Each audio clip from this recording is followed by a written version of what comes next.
Welcome to the year 2020. We're in the middle of an epidemic. There's chaos, but I see unity and some hope. There's no doubt, though, this country has a problem, and I wasn't sure what was just showing on the surface and what buried underneath it. So I peeled the layers. I learned, I asked, and some changed. My opinions, empathy, sympathy, knowledge, understanding, compassion. In a world that compels to strongly agree and disagree, I wanted to listen and ask. We need to learn how to be more open-minded. We need to learn how to listen as opposed to talk. But what I'm noticing is that a lot of stories go far, far deeper than what the headlines read.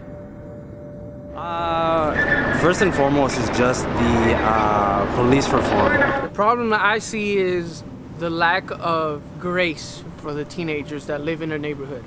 Police officers, it would be better if they actually were held to a higher standards. To reform them, to train them more. Just be open with us, communicate, let us know what's going on. It's definitely time for some change. Police statistics aren't very reliable and is considered very underreported. However, even then, the current data we have shows African Americans are more likely to be incarcerated or killed by the police than other races. The problem regarding police reform, however, seems to be far more complicated and requires drastic measures even to solve the issue of letting go of bad law enforcement officers. This Department of Justice study shows a flaw in the culture of law enforcement. About a quarter of officers strongly agree that it is not worth it to turn in their fellow officers for their wrongdoings. And close to 70% of officers voice their opinion that if one officer reports another fellow officer for their misconduct, that they may be given the cold shoulder, which could be a toxic environment for them to work in after. Another article I found on the Washington Post states that not all police chief has the capability to fire a bad behaving police officer due to union constraint. This, however, is only scratching the surface, and I found several other studies that show different reasons on the difficulty of reform in regards to letting go of bad officers. There is still hope though, and there have been successful reforms in law enforcement in the past couple of years, specifically in the city of Dallas. With the introduction of the Right Care Act in 2018, this allows social workers and paramedics to be dispatched alongside of police officers for 911 calls. Noticeable improvements have been made, and although the pilot program funding has ended, the city is continuing to fund this program. Understanding the human pain, needs, and psychology can be the literal difference between a person in trouble getting help that they need or simply being labeled as a criminal or becoming a part of a statistic. We need to be able to trust each other. Right now, it seems like both the citizens and the officers interact with the presupposition that they're both each other's enemies.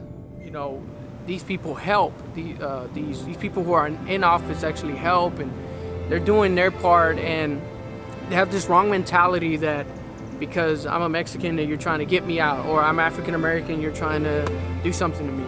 So that mentality is holding both cultures back.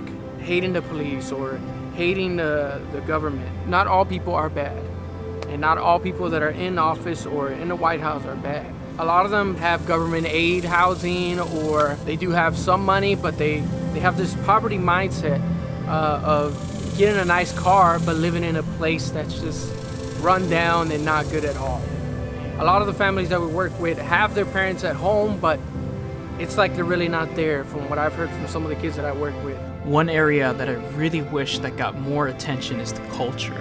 There's so many fatherless kids, and the media doesn't portray responsibility as honorable. In most music and expectations, it's quite the opposite. We've been trying to fix issues from the top to the bottom, but I think it's imperative that we investigate the roots and tackle it head on, if we can solve the root of the issues. And the only way we can honestly solve that is by showing them the grace, by showing them that they can do more than just smoke weed or live in poverty. And we can show them a better way.